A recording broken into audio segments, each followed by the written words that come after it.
Thanks to first-hand accounts, this program tells the story of women who've been part of Italy's Camorra mafia. Some chose to collaborate and are now protected in secret locations. Other women opted not to collaborate with the state and are currently serving their full sentences in jail. I'm Anna Carrino, and I'm a justice collaborator. I was Francesco Bidognetti's partner for 30 years. He was an important mafia boss in Casal di Principe. I'm happy I chose to collaborate with the state. The only thing I will regret until the day I die is that I had to abandon my children.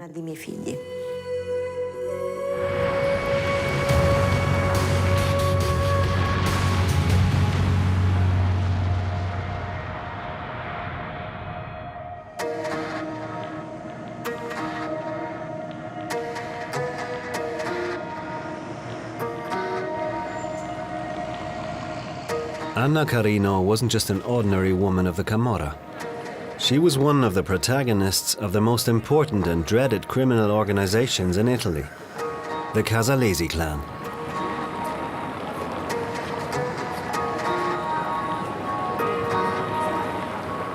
This clan will force Anna to leave Naples, the city where she was born and where everything began.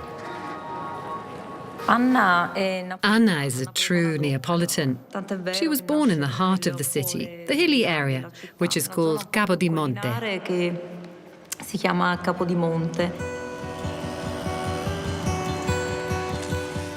Anna never had the opportunity to get to know her hometown, especially not during her childhood.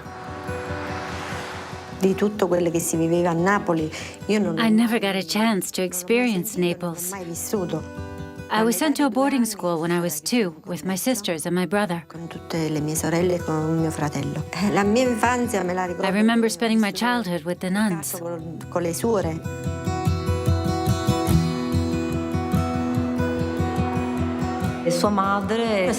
Her mother was forced to send her children to boarding school because she had to raise them on her own. It wasn't an easy childhood. No one ever hugged her or kissed her goodnight.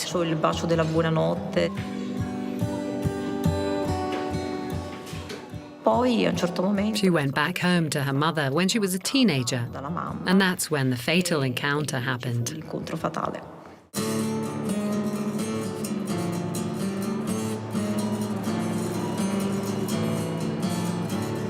At a very young age, Anna meets Francesco Bidognetti, a friend of the family.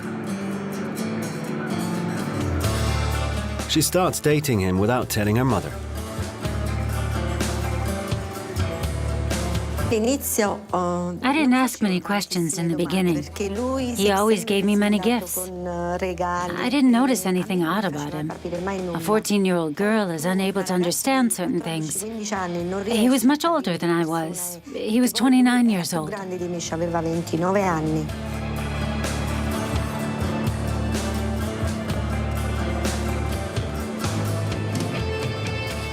He was always well-dressed. He was a gentleman, and he was very kind. I fell in love with him because I didn't have a father figure in my life.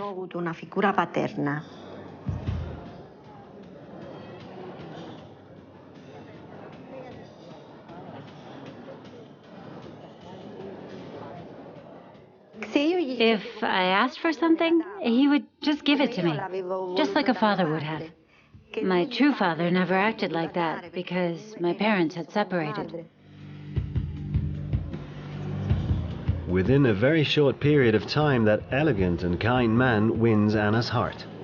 She doesn't suspect anything. She's still too young to know who Francesco Bidognetti really is. At that stage, Francesco Bidognetti was already a notorious criminal. He lived in hiding and had been forced to leave his hometown, Casal di Principe. Casal di Principe is a small town 30 kilometers away from Naples. In the early 80s, Bidognetti joined Antonio Bardellino's clan, one of the most dreaded and dangerous bosses across the Campania region. Francesco Bidognetti was very close to Antonio Bardellino. Bardellino was like a second father to him. During that time, Antonio Bardellino was a leading member, not only of the Camorra, but also of the Mafia in general. Bardellino was the only one in that criminal organization who was also a member of the Cosa Nostra. Ad essere affiliato a Cosa Nostra. Bardellino had an incredible intuition for business and had the Sicilian mafia's support. This is why he and his men accumulated heaps of money. But business skills aren't enough to control the territory. He also needs men who know how to use a gun. Men like Francesco Bidognetti.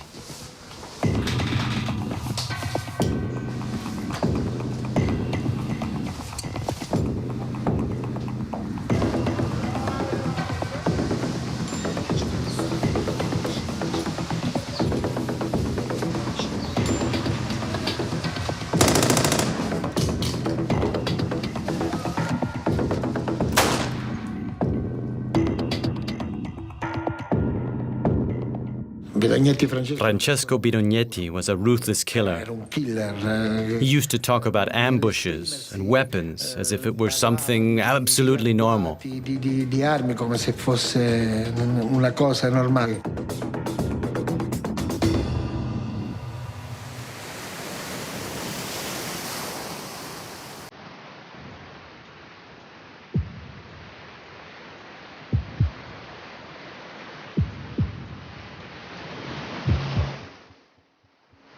Anna loves him too much to see who that man really is. Their love affair must be kept a secret. Anna is still underage, and her mother would never accept their relationship. There is another important matter. Bidognetti is married.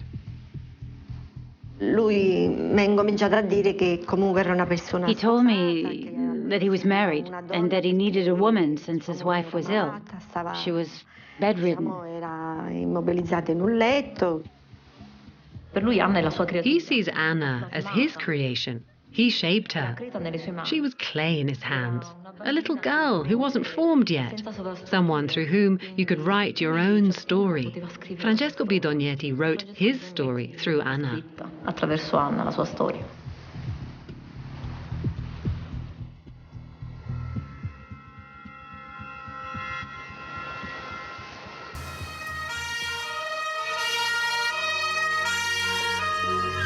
The moment of truth has arrived. In December 1981, the police arrest Bidognetti. Anna finally realizes who her lover really is.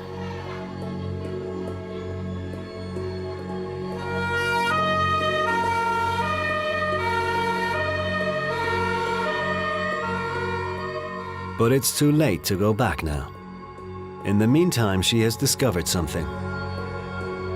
She is pregnant with his child.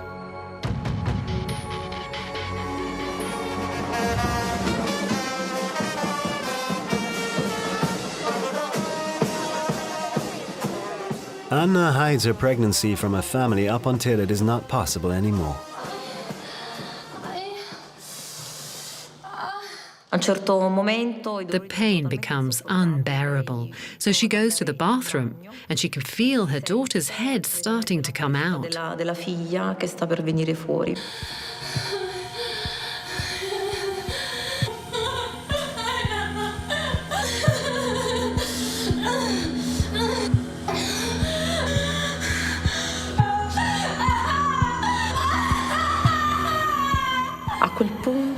She realizes she's about to give birth, so she asks her brother to bring her to the hospital.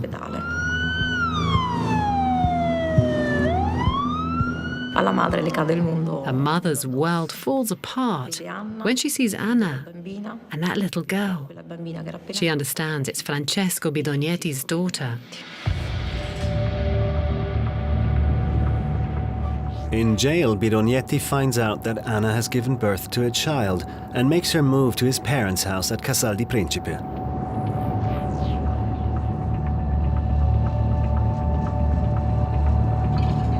Here she'll lead a different life than the one she knew. When I got to Casal di Principe, I noticed the yard and the house were huge. It was like moving into a castle. A totally different lifestyle from the one that I was accustomed to.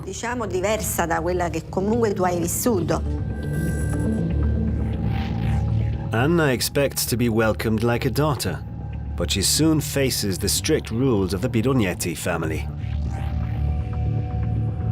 As soon as I walked in, they told me what I had to do. I wasn't allowed to walk around town wearing a miniskirt. I wasn't supposed to look people in the eyes. I had to be very careful about who I talked to. There was a huge difference between life in Naples and that town.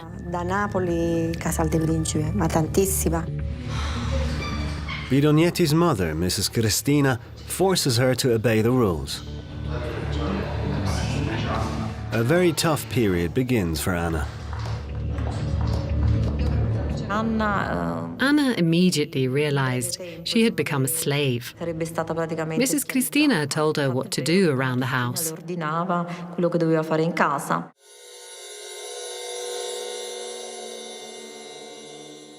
Anna wasn't even allowed to take care of her own daughter, Katia. Mrs. Cristina took over.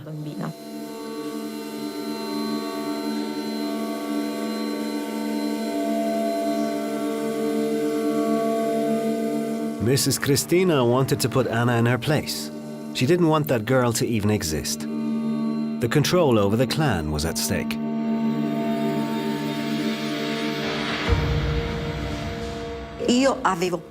I was afraid of her. That woman frightened me. She was very possessive of her son. All mothers of Camorra men are like that. When their son goes to jail, they take over and start controlling the situation. If a new woman shows up, they're afraid of losing their power.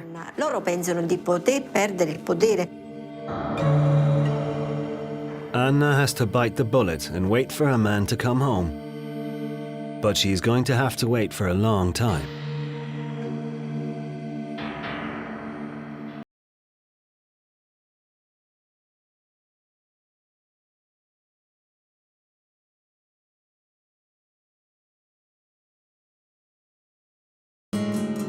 In 1987, after 6 full years, Bidognetti is released from prison. When I found out that he would be placed under house arrest, I idealized him and the situation. I was expecting Prince Charming.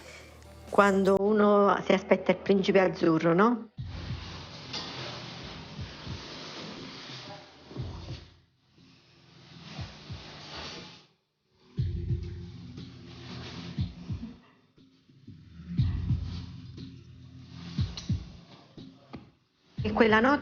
That first night was amazing.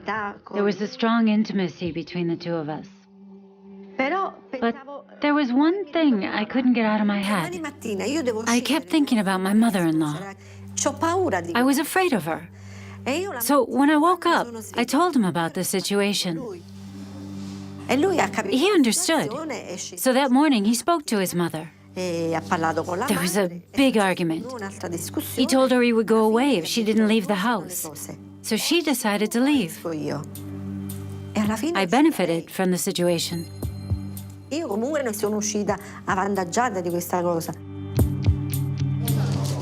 A victory for Anna. With his mother aside, he introduces her to other clan members.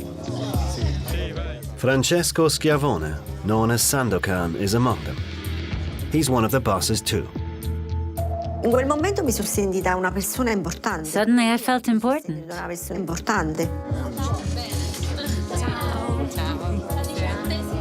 Now Anna is the only woman in Bidognetti's life. The only woman of one of the most important men in the Casalesi clan. I knew he was part of the Camorra and a respected person, but I never asked him what he did all day and how he made his money. He told me never to ask him anything because he couldn't tell me anyway. In his opinion, the less women knew, the better.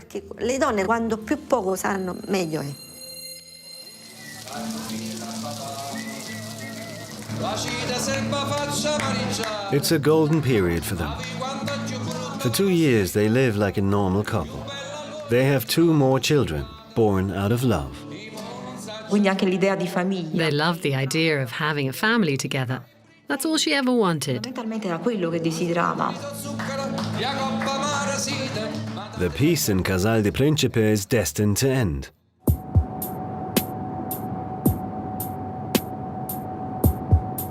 A bloody season is about to begin for the clan.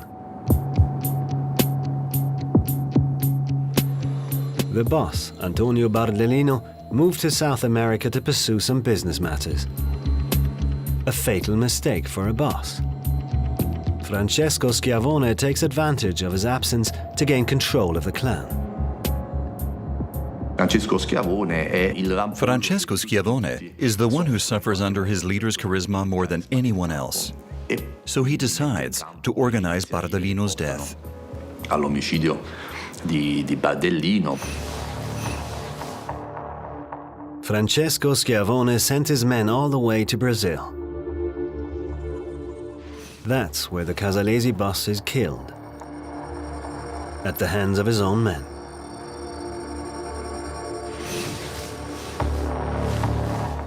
Il tradimento è un denominatore comune. Betrayal is a common denominator in every Camorra clan, especially in the Casalesi clan. They have tried to kill each other on many occasions. For them, it was normal.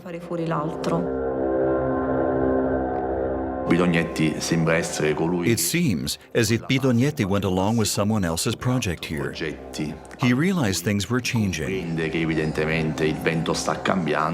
He supported whatever was the most promising project within the clan.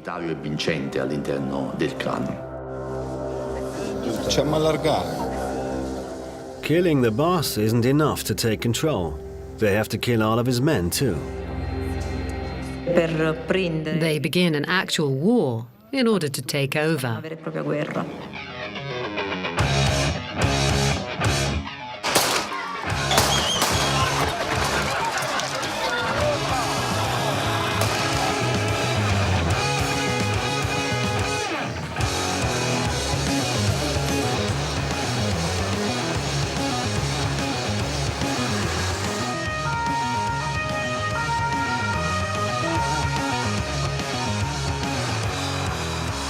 Schiavone and Bidognetti are the new bosses of the Casalesi clan. They control a criminal empire that keeps on growing. They inherit a multi-million turnover.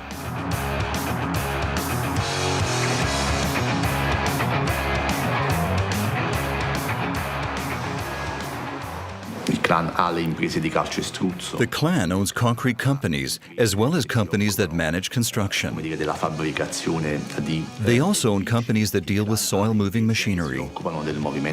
The clan is in complete control of the construction industry.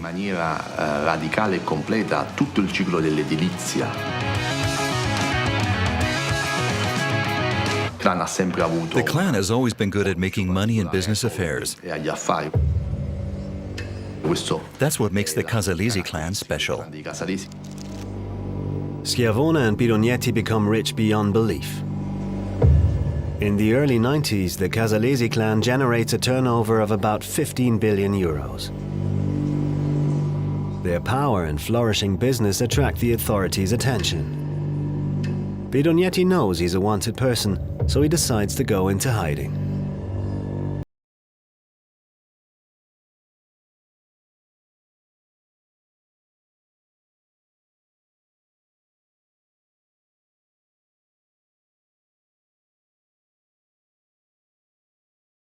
He received an arrest warrant, but he stayed in Casal di Principe. When Camorra men go into hiding, they don't go to Milan or Modena. They stay in their hometown because they can rely on many people helping them.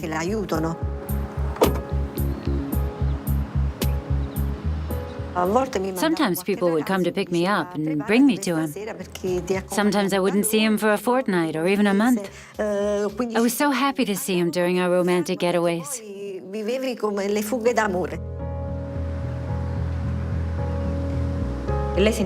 She felt she completely belonged to this man, but she also knew he felt the same for her.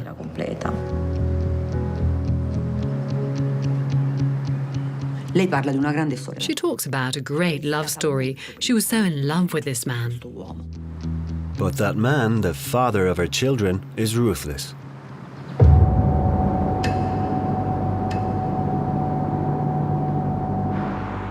In the course of these years, Bidognetti gets involved in the business of illegal disposal of toxic waste. In accord with the Camorra, northern Italian companies send every type of waste material to Naples.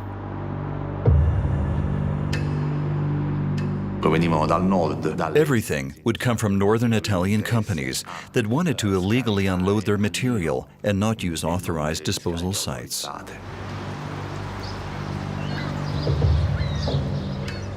He told me they had started a company that dealt with garbage and that they threw it into a pit. He never talked about toxic waste. I knew nothing about that.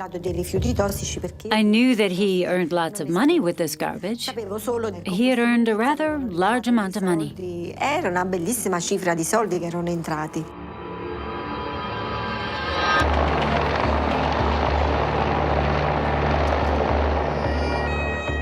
A huge turnover that convinces the police to take action. In 1993, after being on the run for 2 years, Bidognetti is arrested.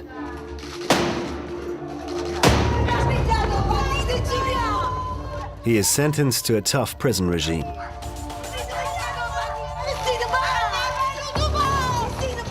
A restrictive measure that forever changes his relationship with Anna. It's not easy to communicate in that kind of situation. You can only talk to close family members once a month. These conversations are always recorded. My children and I went to go visit him once a month. There was always this glass between us. We weren't allowed any kind of physical contact. I couldn't even touch his hand. For Bidognetti, it's not just about love. Those conversations are essential to control the clan.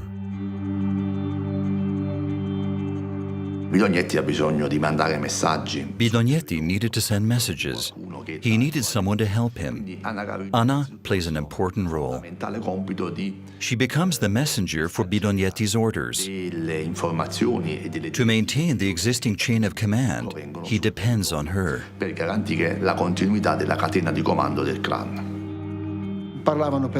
They would make certain insinuations or gestures. For example, if they touched their shoulder, they were talking about Alessandro Cirillo, known as the Sergeant, a leading man within the group.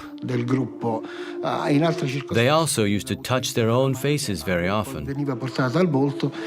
In this case, we believed they were talking about Schiavone. Her role was essential in order to guarantee the chain of command within the Bidognetti clan. Anna is no longer just a spectator. The clan's future now also depends on her.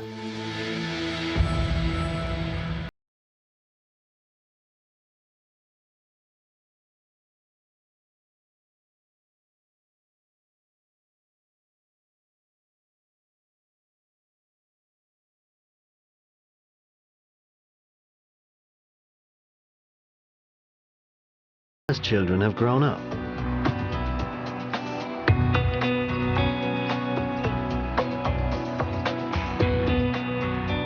Her power has also grown in the course of these years. Anna is treated like a queen in Casal di Principe. I had everything I asked for and a lot of money. I had everyone's respect. Everyone used to call me the boss's wife or Ananina, Madam. Everyone in Casal di Principe respected me. Everyone who came to the house. The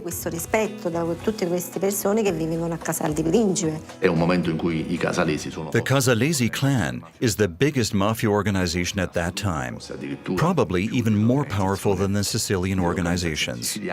She and her children profit from this situation.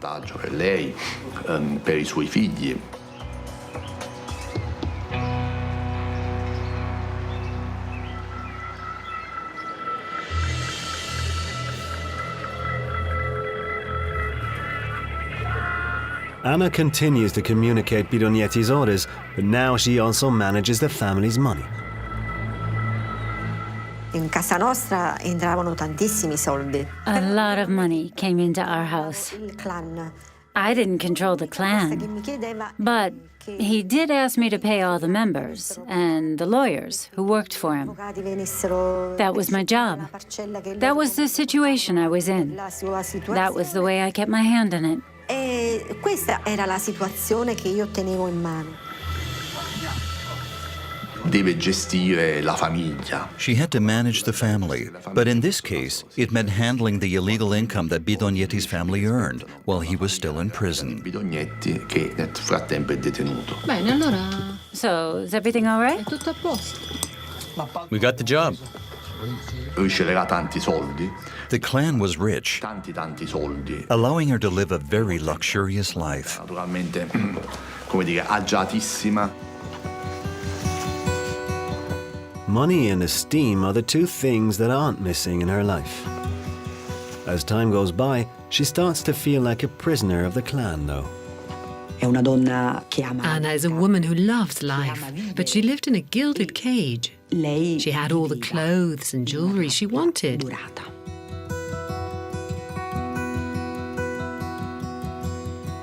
Lei poteva avere tutti i vestiti del mondo, tutti i gioielli. She had all the fur coats she wanted. Tutte le pellicce del mondo. But she told me she didn't know what to do with them. Ma io non sapevo che farci.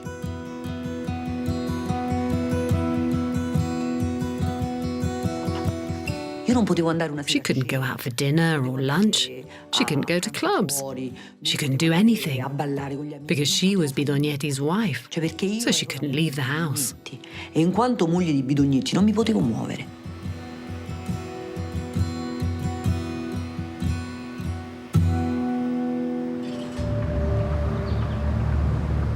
Something else worries Anna. After being on the run for years, Francesco Schiavone has been arrested too. He's not the only one. Over the past years, many leading men of the clan have been arrested. These arrests lead to the first repentance. The situation was getting out of control. Some of these men started collaborating and explaining how the clan was organized.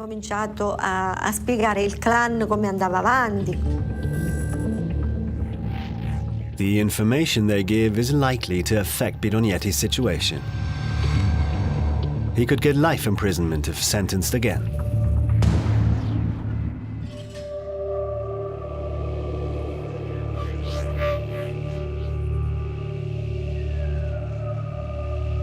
Now that Bidognetti might not be released from jail, tensions within the family increase more and more. Some people accused him of making too much money. People started saying they earned €1 million to kill someone, while Bidognetti earns 10 million. Jealousy started spreading within the clan. In a murderous group like the Casalesi clan, there is only one way to get rid of that jealousy.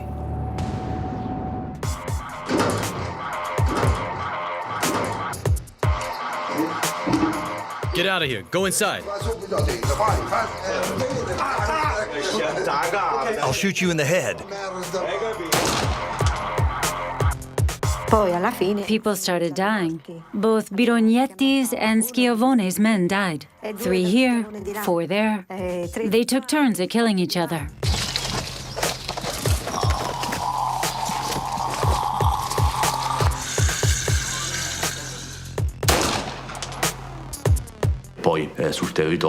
Infighting and bloody feuds begin within the clan between Bidognetti's men and members of the Schiavone family. Some leave Bidognetti's side to join Schiavone's clan. The two families break apart. Anna believes Schiavone, who is in jail, is plotting against his old friend. In fact, he doesn't do as much as move a finger to call his men to order. I'm sure Sandokan had a plan in mind. He wanted to kill everyone, including Bidognetti's children, in order to become the undisputed leader. Anna fears for her children's life. She's afraid the war within the clan may well be a threat for them as well.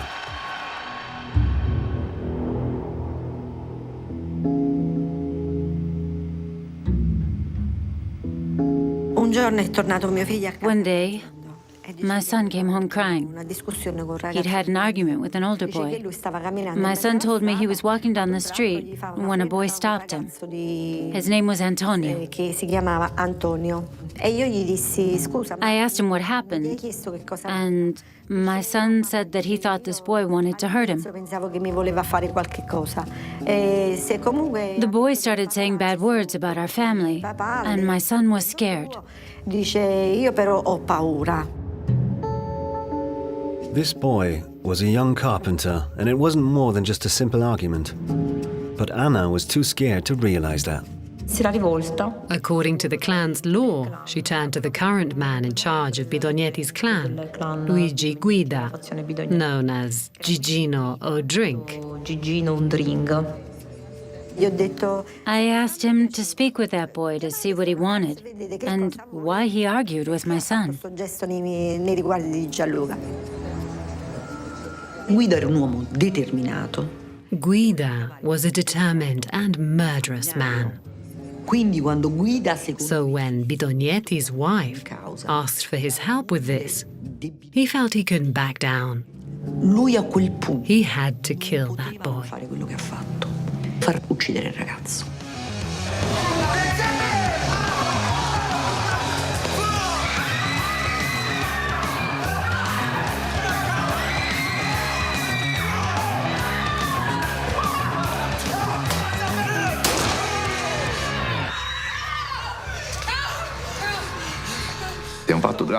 It was very dramatic. That man felt obliged to do something, and it started a mechanism which led to the death of this boy.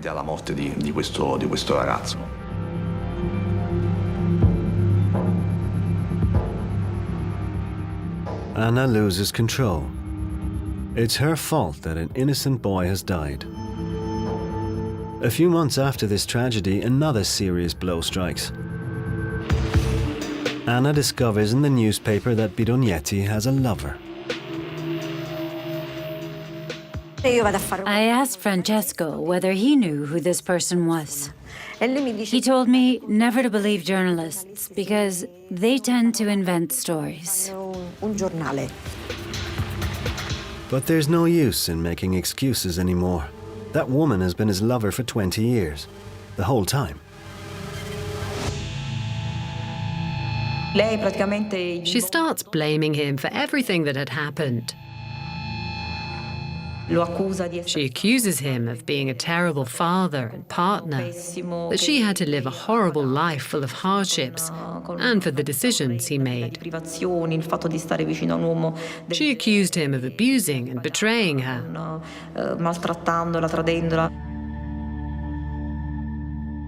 The worst part for her was finding out that other people knew he had a lover.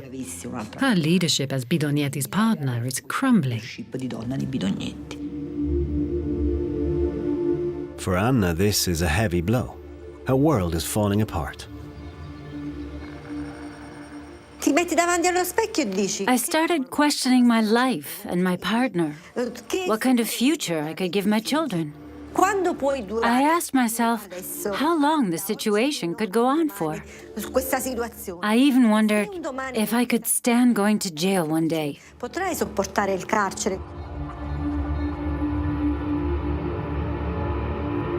Anna isn't the only one worried about going to jail. The clan knows the time has come to face justice now.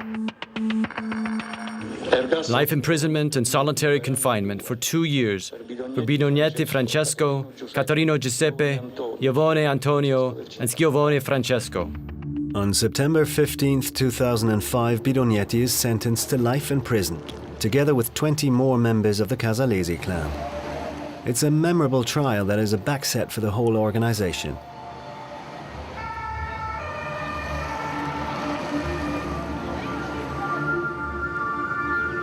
A fragile moment, and on top of that, Anna is facing a new distress. Her relationship with Katja, her first daughter.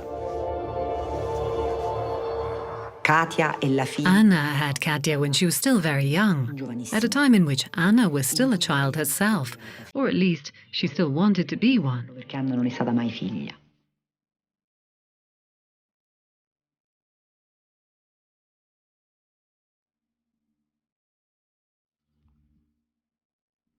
They had a competitive relationship because Katja was Bidognetti's first daughter. And in a way, she was also the son he'd always wanted. Because Katja is a strong, determined person, just like her father. Molto simile al padre.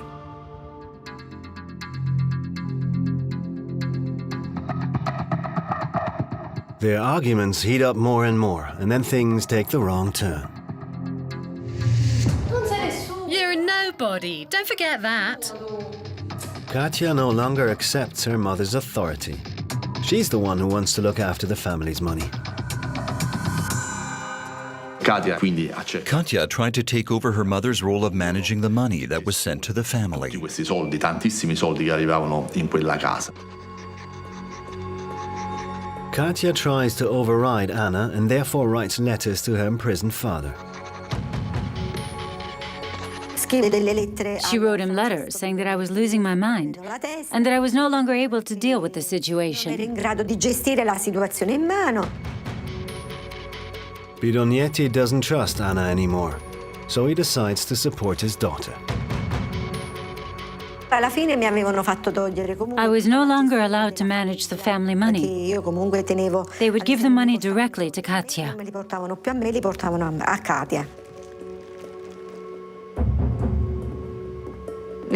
She didn't feel important anymore. I don't even know if she ever did. She wasn't of any help to her partner anymore. In fact, she was beginning to be a risk because she started communicating his messages to the outside world. She started asking herself, why do I do this? For whom? At least she wanted to be held in respect.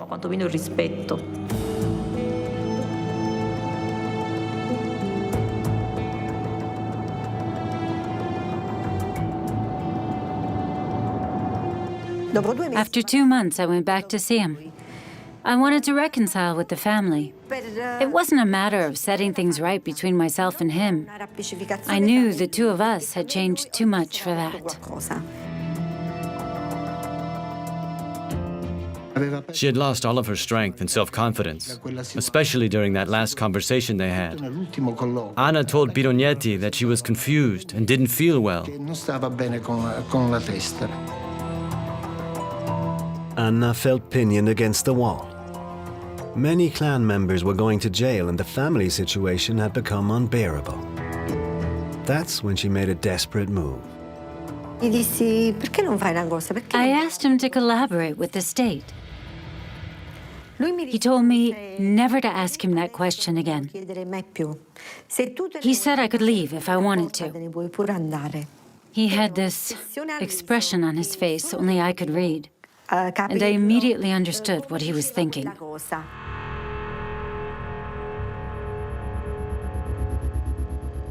They looked at each other without talking.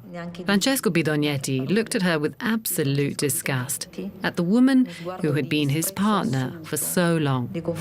She knew she was doomed. Lei capì che aveva il destino segnato. Anna doesn't have a choice anymore. If she wants to save herself, she has to leave everything behind and run away. Her life changed. She had to choose sides. She had to decide whether to abandon her children forever. Lasciare e abbandonare i suoi figli per sempre.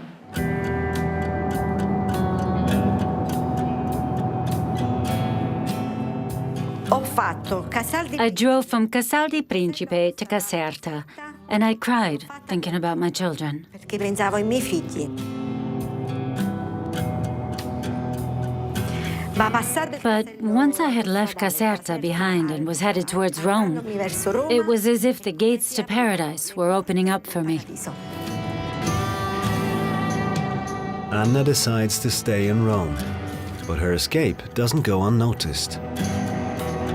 Someone is already following her trail.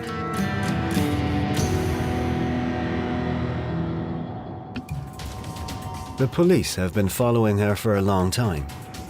They locate her by wiretapping her phone conversations. She mostly talked to the members of her family, her sister, and her children. She told everyone she wanted to put an end to the kind of life she had led so far.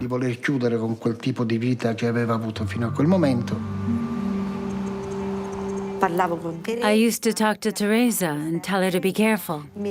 My daughter told me to come home and that everything would be okay. I told her I didn't want to see anyone. I was scared someone would hurt me and then hurt my children. Anna is worried for her younger children, Teresa and Gianluca. She doesn't know they have decided to turn their back on her, just like Katia had. Quando Anna è andata via da Casal di Principe, all'indomani, When Anna left Casal di Principe, her family organized a bonfire, a sort of liberating fire, to let everyone know that Anna no longer belonged to the Bidognetti family. letteralmente fuori dalla vita dei Bidognetti, in maniera plateale.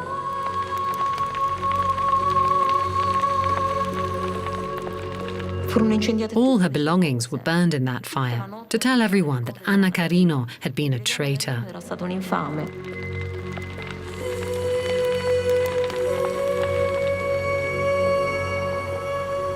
Anna can't count on anyone's help. She's on her own. As time passes, she runs out of money and is forced to blackmail her own family.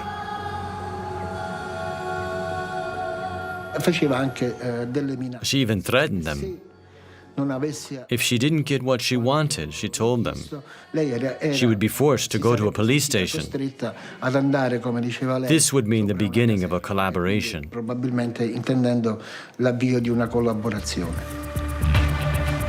But it was her last desperate attempt. After only 20 days, her escape comes to an end. In November 2007, the police decide to arrest her. She was scared. She probably thought they'd sent someone to catch her and take revenge for what she had done.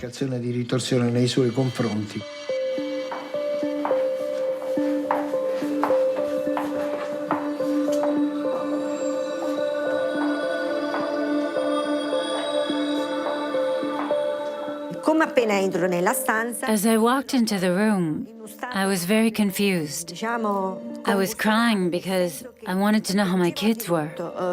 I didn't feel like eating anything. My world had fallen apart. When they present you with an arrest warrant, you know it's over. Si presenta una donna che fosse proprio in questo She had walked in as a totally different person. molto della sua femminilità, davvero in grande She difficoltà found herself in great difficulty, and she suffered both physically and mentally. psicologica. Abbiamo la necessità. We tried to make her understand that we wanted to help her. Siamo intenzionati ad aiutarla. She was a woman with a death sentence. Una donna evidentemente con una condanna a morte. Antonello Ardituro, the magistrate who is questioning her, is her only chance to save herself. Anna has only one possibility to escape from the clan's revenge. Thanks to the magistrate's words, she acknowledges her situation. She understands that collaborating is her only way out. He made me think about my options, and I decided to go for it. He helped me by talking to me and explaining certain things. I'll be grateful to him until the day I die.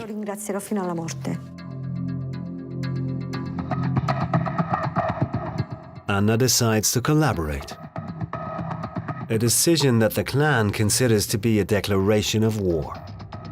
Noi dobbiamo pensare che durante il suo percorso di collaborazione During her collaboration, she suffered heavy blows that would have frightened anyone. avrebbero potuto far vacillare chiunque. Il clan The clan tried to kill her sister and her niece. nipote.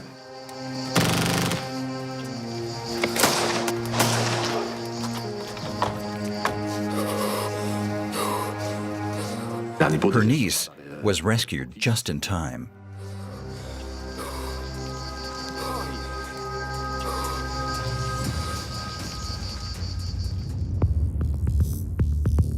Anna isn't intimidated by this. On the contrary, she continues to collaborate even more. Her revelations are a fatal blow to the Casalesi clan. La collaborazione della convivente del The collaboration of the boss's partner and the end of this code of silence, not only within the clan but also within the boss's close family, is of incredible value. ha un valore, come dire, straordinario. Questa collaborazione This collaboration was proof that the clan could actually lose. From a legal point of view, Anna Carrino made a major contribution. She always took part in important trials. It was the beginning of the end for the Casalesi clan. di Casalesi.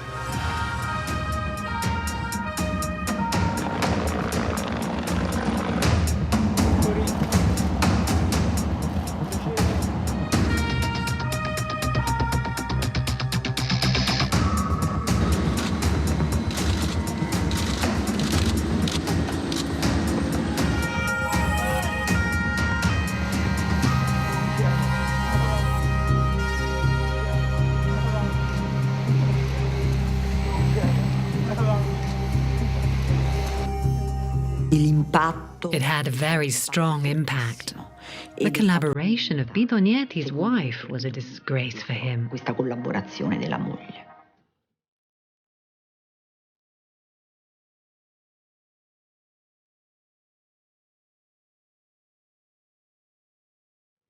E questo è sempre il grave pericolo. This woman finds herself in constant danger. It couldn't have been easy. Non è She facile. knows that man very well. She knows the dynamics. And she's also aware that she'll never be safe anywhere. Che non sarà mai sicura da nessuna parte.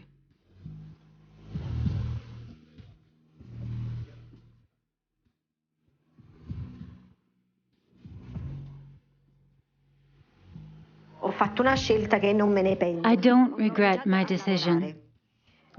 I started working and earning my own money.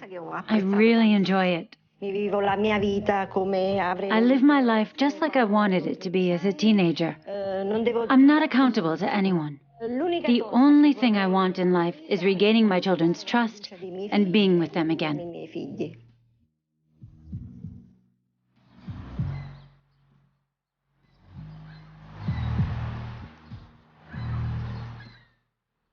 In 2009, Anna Carrino was sentenced to 4 years in prison for mafia association. In 2012 to 16 years and 8 months for the murder of Antonio Petito, the boy who argued with her son. Considering the mitigation factor due to her collaboration, she's serving a sentence under house arrest. She is currently living under protection in a secret location.